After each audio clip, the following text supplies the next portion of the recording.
한국의 공장들이 천천히 멈추고 있습니다. 여수, 울산, 대산.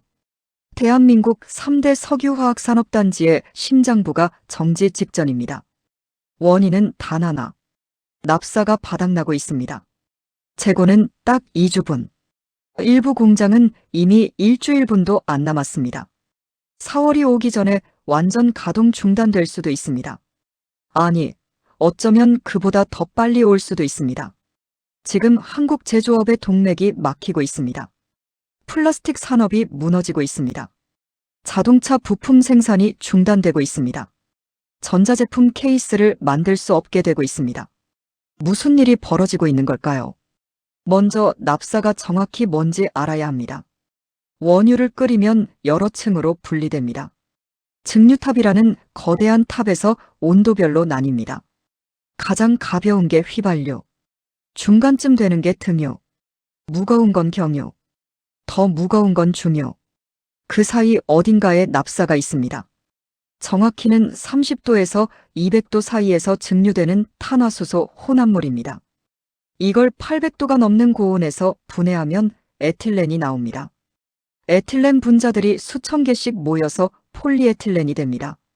폴리에틸렌이 바로 플라스틱의 시작점입니다. 페트병, 자동차 대시보드, 스마트폰 케이스, 냉장고 내부 부품, 세탁기 플라스틱, TV 외장재, 건축자재, 의료기기, 우리가 매일 만지고 보고 사용하는 거의 모든 플라스틱 제품이 여기서 출발합니다. 한국은 세계 5위 석유화학 대국입니다.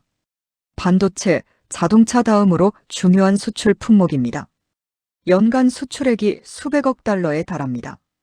그런데 지금 이 산업 전체가 무너지고 있습니다. 3월 4일 수요일, 여천 NCC가 역사적인 깃발을 올렸습니다. 불가항력, 포스머주, 포스마주르. 전쟁이나 재난처럼 인간의 힘으로 통제할 수 없는 상황으로 인해 계약 이행이 불가능하다는 법적 선언입니다. 여천 NCC는 한국에서 에틸렌을 가장 많이 만드는 회사입니다. 연간 생산 능력이 229만 톤입니다. 한화솔루션과 DL케미칼이 공동으로 투자한 거대 기업입니다. 원래 3개 공장이 있었는데 정부 주도 구조조정으로 3공장은 이미 멈췄습니다. 지금은 1공장과 2공장만 돌아가고 있습니다. 그런데 그마저도 이제 최소 가동으로 내려갔습니다. 고객사에 보낸 서한에는 이렇게 적혀 있었습니다. 중동 지역의 지정학적 긴장이 갑작스럽고 급격하게 고조됨에 따라 원자재 조달에 심각한 차질을 빚고 있습니다. 호르무즈 해협 봉쇄로 인해 3월 인도 예정이었던 원료 나프타의 도착이 크게 지연됐습니다. 배가 오지 않고 있다는 겁니다. 중동에서 실려오던 납사가 멈췄다는 겁니다. 일주일 후인 3월 10일, 롯데케미칼이 고객사에 공문을 보냈습니다. 불가항력 발생 가능성 통지. 아직 선언은 아닙니다. 하지만 예고입니다. 곧 공급을 못할 수도 있다는 경고입니다. 롯데케미칼은 국내 석유화학 1위 업체입니다. 전국에 걸쳐 여러 공장을 운영합니다. 여수, 대산, 울산 3대 산단 모두에 발을 걸치고 있습니다. 이 회사가 흔들리면 산업 전체가 흔들립니다. 같은 날 LG화학도 움직였습니다. 가소제 제품인 DOTP 공급과 관련해 불가항력 가능성을 언급했습니다. DOTP는 건축자재, 자동차 내장재에 들어가는 핵심 원료입니다. LG화학은 국내 석유화학 2위입니다. 1위와 2위가 동시에 경고음을 울린 겁니다.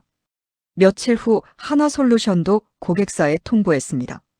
중동 전쟁에 따른 에너지 및 물류 환경의 불확실성, 불가항력 상황 발생 가능성, 국내 석유화학 빅3가 모두 무릎을 꿇기 시작한 겁니다.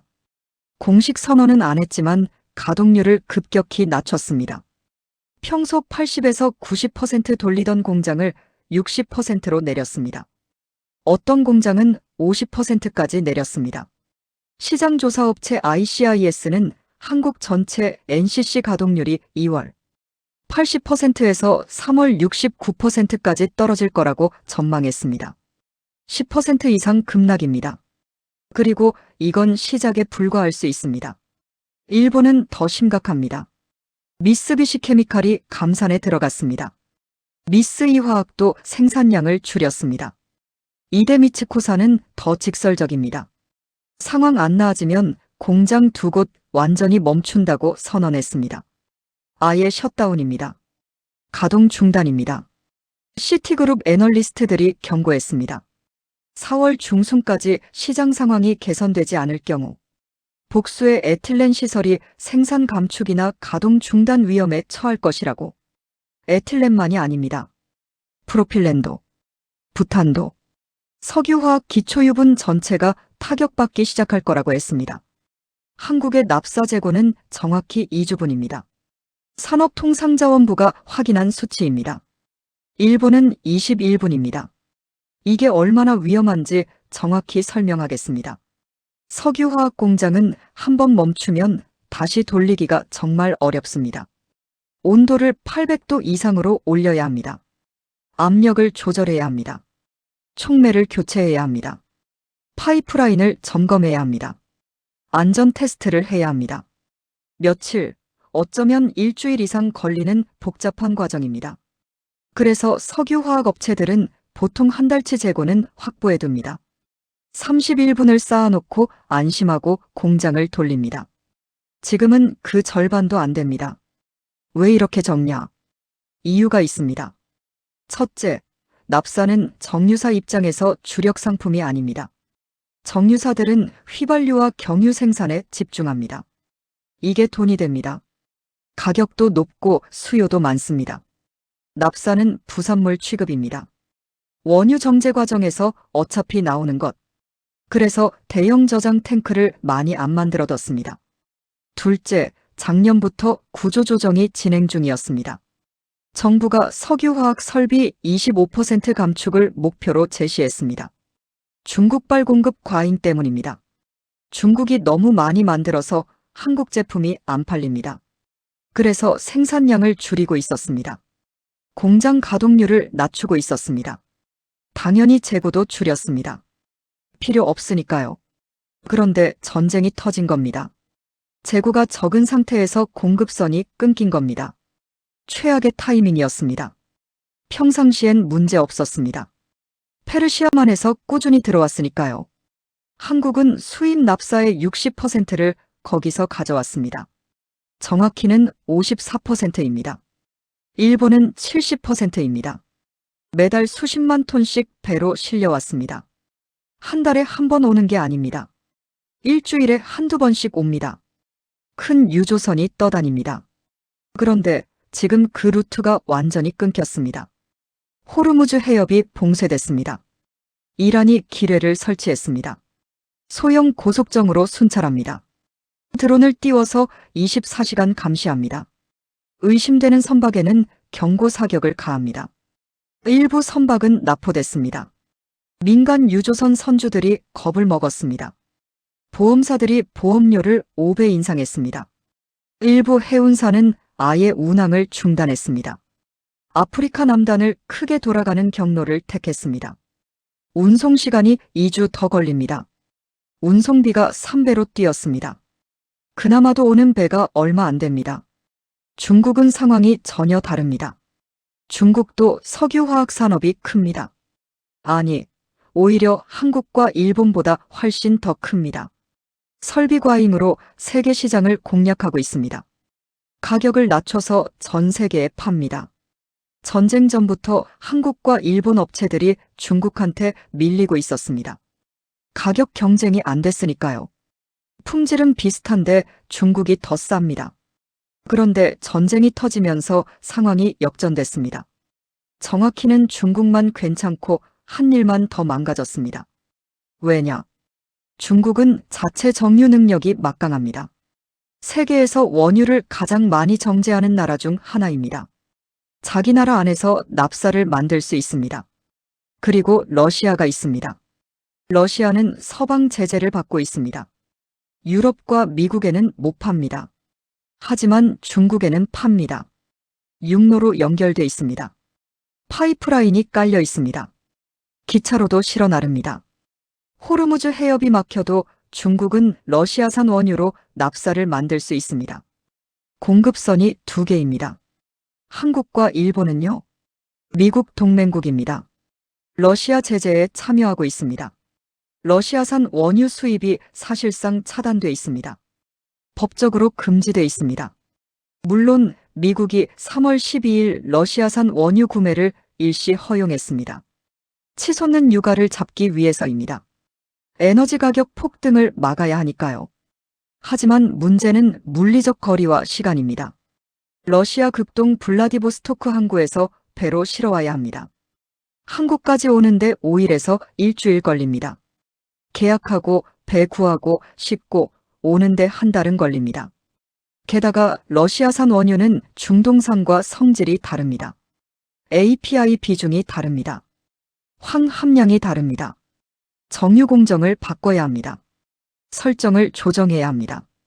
당장 내일 해결책이 아닙니다. 한 달, 두 달 걸릴 수 있는 이야기입니다. 여기서 거대한 역설이 생깁니다. 미국 동맹이라는 게 오히려 약점이 되는 겁니다. 미국은 호르무즈 개방을 위해 연합군을 꾸리려 합니다. 트럼프 대통령이 직접 말했습니다. 한국, 일본, 중국, 영국, 프랑스. 이 나라들이 군함을 보내야 한다고. 한국에도 청해부대 파견을 요청했습니다. 한국은 지금 고민 중입니다. 파병하면 이란과 적이 됩니다. 이란 입장에서 한국은 공격 대상이 됩니다. 안 하면 미국과의 신뢰가 깨집니다. 트럼프는 거래형 대통령입니다.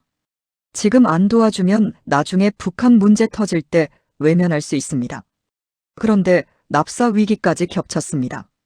호르무즈가 빨리 열려야 공장이 돌아갑니다. 그럼 파병해야 하나? 하지만 파병한다고 내일 당장 열리는 것도 아닙니다. 군사작전은 시간이 걸립니다. 계획 세우고 국회동에 받고 파병하고 배치하고 작전 시작하는 데만 몇 주 걸립니다. 실제 해협을 완전히 안전하게 만드는 건 몇 달 걸릴 수 있습니다. 그 사이 공장은 멈춥니다. 재고 2주분이 바닥납니다. 생산이 중단됩니다. 실업자가 쏟아집니다. 플라스틱 제품 가격이 폭등합니다. 자동차 생산에 차질이 생깁니다. 전자제품 조립이 멈춥니다. 수출이 타격받습니다. 경제 전체가 흔들립니다. 시티그룹과 여러 신용평가기관 애널리스트들이 한 목소리로 경고했습니다. 4월 중순까지 상황이 개선되지 않으면 여러 에틸렌 공장이 가동 중단 위험에 처한다고. 지금이 3월 중순입니다. 한 달 남았습니다. 재고 2주분이니까 이미 레드존입니다. 위험 수위를 넘었습니다. 일부 공장은 이미 1주분도 안 남았습니다. 정부도 대책을 내놨습니다. 산업통상자원부 김정관 장관이 3월 13일 발표했습니다. 첫째, 국내 생산 납사 수출 제한. 한국 정유사들도 납사를 만듭니다. SK에너지, GS칼텍스, HD현대오일뱅크, S오일. 이 회사들이 만든 납사를 해외로 안 팔고 국내에만 공급하라는 겁니다. 수출 금지 조치입니다. 둘째, 정부 비축유 방출 시 납사도 함께 공급. 정부가 비상용으로 쌓아둔 원유를 풀면서 납사도 같이 내놓겠다는 겁니다. 석유공사 비축기지에 있는 원유를 정제해서 납사를 만들겠다는 계획입니다. 하지만 이건 임시방편입니다. 밴드 AID입니다. 근본 해결책이 아닙니다. 국내 생산으로는 수요의 3분의 1밖에 못 채웁니다. 한국은 납사 소비량의 절반을 수입에 의존합니다. 나머지 절반은 국내 정유사에서 만듭니다. 그런데 수입 절반 중에서 또 절반이 호르무즈를 거칩니다. 결국 전체 수요의 25%가 끊긴 겁니다. 4분의 1이 사라진 겁니다. 국내 생산을 아무리 늘려도 그 구멍을 다 못 메웁니다. 수입선이 막힌 이상 장기전은 불가능합니다. 버틸 수 있는 시간은 짧습니다. 납사 위기가 길어지면 어떻게 될까요? 구체적으로 예측해 보겠습니다. 첫째, 플라스틱 제품 가격 폭등. 페트병 가격이 오릅니다. 생수값이 오릅니다. 음료수 값이 오릅니다. 비닐봉지 값이 오릅니다. 마트에서 장바구니 가격이 오릅니다. 포장재 가격이 오릅니다. 택배 박스 안에 들어가는 완충제 가격이 오릅니다. 모든 포장 비용이 오릅니다. 최종 제품 가격에 반영됩니다. 소비자 물가가 오릅니다. 둘째, 제조업 연쇄 마비. 자동차 부품을 못 만듭니다. 대시보드, 범퍼, 내장재. 플라스틱 부품이 수백 개 들어갑니다. 하나라도 없으면 완성차를 못 만듭니다. 현대차, 기아, GM, 르노, 삼성. 모두 생산 라인이 멈출 수 있습니다. 전자제품 케이스를 못 만듭니다. TV, 냉장고, 세탁기, 에어컨. 외장재가 플라스틱입니다. 스마트폰, 노트북, 태블릿. 케이스가 플라스틱입니다. 삼성전자, LG전자. 조립 라인이 멈춥니다. 셋째, 수출 급감. 석유화학은 한국 수출의 10%입니다. 연간 수백억 달러어치를 수출합니다. 이게 사라집니다. 무역 수지가 악화됩니다. 경상 수지가 흔들립니다. 환율이 요동칩니다. 넷째, 대량 실업. 석유화학 직접 종사자가 수만 명입니다. 협력업체까지 합치면 수십만 명입니다. 공장 멈추면 일자리가 사라집니다. 여수, 울산, 대산. 이 지역은 석유화학이 경제의 중심입니다. 지역 경제가 무너집니다. 다섯째, 구조조정 가속화. 정부는 작년 8월부터 석유화학 설비 25% 감축을 추진해왔습니다. 목표는 270만 톤에서 370만 톤 감축입니다. 중국과의 경쟁에서 밀리니까요. 중국이 너무 많이 만들어서 한국 제품이 안 팔립니다. 그래서 비효율 설비를 폐쇄하려고 했습니다. 계획적으로, 단계적으로 줄이려고 했습니다. 이번 위기가 그걸 앞당깁니다. 강제로 앞당깁니다. 경쟁력 없는 공장은 영구 폐쇄됩니다. 다시 안 돌립니다. 여섯째, 기업 신용 등급 하락. 한국 신용평가가 이미 경고했습니다. 석유화학 산업 전망 부정적이라고. 2026년 업황이 어려울 거라고. 불가항력 선언이 늘어나면 신용 등급이 내려갑니다. 회사채 금리가 오릅니다. 자금 조달이 어려워집니다. 투자가 줄어듭니다. 악순환입니다. 서강대 이덕환 명예교수가 강하게 경고했습니다. 국내 수요를 충당할 석유화학 산업을 포기하는 건 한국 경제와 국가 안보에 재앙이 될 것이라고. 단순히 돈 문제가 아니라는 겁니다. 안보 문제라는 겁니다. 플라스틱 하나 제대로 못 만드는 나라가 되면 모든 게 수입에 의존하게 됩니다. 공급망이 완전히 외국에 넘어갑니다. 자립할 수 없게 됩니다. 호르무즈 해협 봉쇄. 단순한 중동 문제가 아닙니다. 한국 공장을 직접 멈추는 타격입니다. 재고 2주분. 4월 데드라인. 정부 대책은 한계가 명확합니다. 임시방편에 불과합니다. 중국은 러시아 카드로 버팁니다. 육로 파이프라인이 있습니다. 한일은 미국 동맹이라 그 카드를 못 씁니다. 법적으로 제재 참여 중입니다. 호르무즈가 열려야 합니다. 아니면 완전히 새로운 공급망을 찾아야 합니다.